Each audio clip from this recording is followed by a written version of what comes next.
Thank you. आता पेढा खाऊ.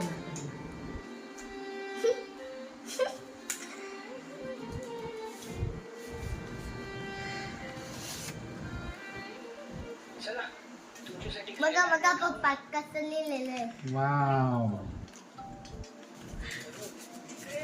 ना बागे आहे ना हो.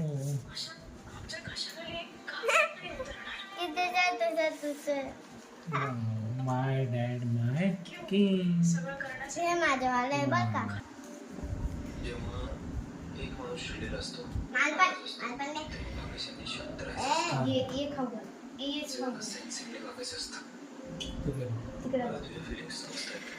जर तू नाही खाल्लंस तर तुझ्या या बहिणी सुद्धा उपाशी राहते. काही दिवस सकाळपासून तुम्ही कोणीच काही खाल्लं नाहीये.